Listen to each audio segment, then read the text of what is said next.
നമസ്കാരം. എപ്പോഴെങ്കിലും ഒരു രോഗിക്ക് അപസ്മാരം ഇളകുന്നതായിട്ട് കണ്ടിട്ടുണ്ടോ? ആ സമയത്ത് എനിക്ക് എന്തെങ്കിലും ചെയ്യാൻ പറ്റുമോ എന്നുള്ള ചിന്ത ഉണ്ടായിട്ടുണ്ടോ?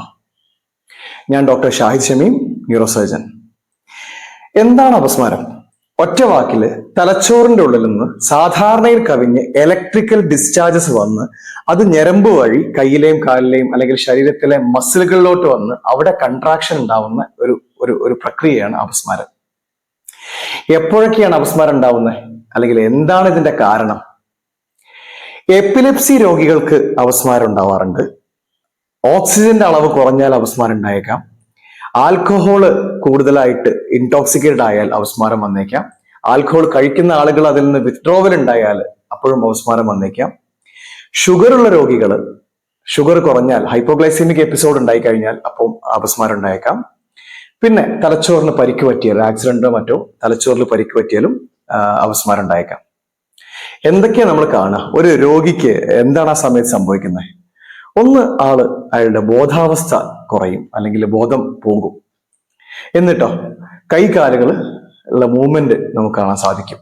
ബാക്ക് ഇങ്ങനെ വളഞ്ഞ് റിജിഡ് ആയിട്ട് ഇങ്ങനെ ആർച്ച് ചെയ്തുകൊണ്ടിരിക്കും. വളരെ ഡിഫിക്കൽട്ട് ഉള്ള നോയ്സി ബ്രീത്തിങ് ആയിരിക്കാം. വായിൽ നിന്ന് ഉമിനീരും പത പോലെയൊക്കെ വരാം. ഇതെല്ലാം കഴിഞ്ഞ് അവരൊരു സ്ലീപ്പിലോട്ട് പതുക്കെ പോയി പോകും. ഇത്രയും കാര്യങ്ങളാണ് നമ്മൾ കാണുന്നുണ്ടാവുക. ഓക്കെ, ഇനി ഈ പോയിന്റ് ഓഫ് ടൈമിൽ നമ്മൾ ചെയ്യേണ്ടത് എന്താണ്? ആദ്യം ഈ രോഗിയുടെ ചുറ്റുമുള്ള ഏരിയ ഒന്ന് സ്പേസ് ഉണ്ടാക്കുക എന്നുള്ളതാണ്. വലിയ തിരക്കിലോ മറ്റോ ആണ് ആൾ വീണിട്ടുള്ളതെങ്കിൽ ചുറ്റുമുള്ള ആളുകളെ മാറ്റിയിട്ട് അവിടെ ഒരു സ്പേസ് ഉണ്ടാക്കി കൊടുക്കുക എന്നുള്ളതാണ് ഫസ്റ്റ് കാര്യം. രണ്ടാമത്തെ സംഗതി, എന്തെങ്കിലും മെറ്റീരിയൽസ് അതിനടുത്ത് രോഗിക്ക് ഇഞ്ചുറി ഉണ്ടാക്കാൻ തക്കത്തിലുണ്ടെങ്കിൽ അത് അവിടെ ഒന്ന് മാറ്റി സ്ഥാപിക്കുക എന്നുള്ളതാണ്. എന്തെങ്കിലും ഷാർപ്പ് ഒബ്ജക്ട്സോ അല്ലെങ്കിൽ എന്തെങ്കിലും വീഴാൻ ചാൻസ് ഉള്ള കാര്യങ്ങൾ, അത്തരം പേഷ്യന്റ് തട്ടാൻ ചാൻസ് ഉള്ള സംഗതികൾ ഉണ്ടെങ്കിൽ അവിടുന്ന് മാറ്റി സ്പേസ് ഉണ്ടാക്കി കൊടുക്കുക എന്നുള്ളതാണ്. അടുത്തതായിട്ട് അദ്ദേഹത്തിന്റെ തല പ്രൊട്ടക്ട് ചെയ്യാനുള്ള കാര്യങ്ങൾ ചെയ്യുക എന്നുള്ളതാണ്. തലയുടെ താഴെ എന്തെങ്കിലും വെച്ചു കൊടുക്കുക, അല്ലെങ്കിൽ ചുറ്റും എന്തെങ്കിലും വെച്ചു കൊടുക്കുക. തല നിലത്ത് ഇടിച്ചുകൊണ്ടിരിക്കാതിരിക്കാനുള്ള കാര്യങ്ങൾ ചെയ്യുക എന്നുള്ളതാണ്. അടുത്തതായിട്ട് ആളെ ചെരിച്ച് കിടത്തുക എന്നുള്ളതാണ്. ചെരിച്ച് കിടത്തുന്നതിന്റെ ഉദ്ദേശം എന്ന് പറഞ്ഞാൽ വായിൽ കൂടെ വരുന്ന ഈ സലൈവ, വൊമിറ്റസ് എല്ലാം ഉണ്ടെങ്കിൽ അത് നെഞ്ചിലേക്ക് ഇറങ്ങി ആസ്പിറേറ്റ് ചെയ്യാതിരിക്കാനുള്ള ഒരു സ്റ്റെപ്പാണത്. ഇത്രയും കാര്യങ്ങൾ ചെയ്യാം. അടുത്ത കാര്യം ചെയ്യേണ്ടത്, നമ്മൾ നാവ് കടിക്കുന്നു വിചാരിച്ച് വായിലൊന്നും കുത്തിത്തിരികാതെ നോക്കുക. കാരണം അതൊരു ചോക്കിംഗ് മെറ്റീരിയൽ ആയി മാറി അത് കാരണം പേഷ്യന്റ് മരണപ്പെടാൻ സാധ്യതയുണ്ട്. അടുത്തായിട്ട് റിസ്ട്രെയിൻ ചെയ്യാതിരിക്കാൻ ശ്രദ്ധിക്കുക. റിസ്ട്രെയിൻ ചെയ്ത് ആളെ കെട്ടിയിട്ട് അങ്ങനെ ചെയ്യാതിരിക്കാൻ നോക്കുക.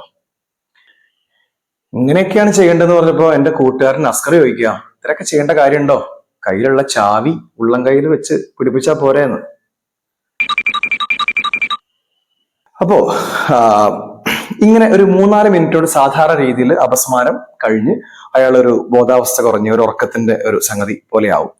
അപ്പോൾ ശ്രദ്ധിക്കേണ്ട കാര്യം, എയർവേ ക്ലിയർ ആക്കാൻ വേണ്ടിയിട്ട് കഴുത്ത് എക്സ്റ്റെൻഡ് ചെയ്യുക, അതേപോലെ വാ തുറന്ന് പിടിക്കുക എന്നുള്ള കാര്യങ്ങളൊക്കെ ചെയ്യാം. ഓക്കെ, ഇനി ശ്രദ്ധിക്കേണ്ട കാര്യങ്ങൾ ഇത്രയേ ഉള്ളൂ. 5 മിനിറ്റിൽ കൂടുതൽ അപസ്മാരം ഉണ്ടാവുകയോ, അല്ലെങ്കിൽ ആദ്യമായിട്ട് ഒരാൾക്ക് അപസ്മാരം വരികയോ, അല്ലെങ്കിൽ കാരണം അറിയാത്ത തരത്തിൽ ഒരാൾക്ക് പെട്ടെന്ന് അപസ്മാരം വരികയോ, അല്ലെങ്കിൽ 10 മിനിറ്റിൽ കൂടുതൽ ബോധാവസ്ഥ ഇല്ലാതിരിക്കുകയോ ചെയ്യുകയാണെങ്കിൽ എത്രയും പെട്ടെന്ന് ഹോസ്പിറ്റലിലേക്ക് നമ്മൾ ആംബുലൻസ് വഴി എത്തിക്കേണ്ടതാണ്. അപ്പോൾ ഇതുപോലെ ഉപകാരപ്രദമായിട്ടുള്ള വീഡിയോസുമായി ഞാൻ ഇനിയും വരുന്നതാണ്. അടുത്തൊരു വീഡിയോ ആയിട്ട് കാണാം. ബൈ.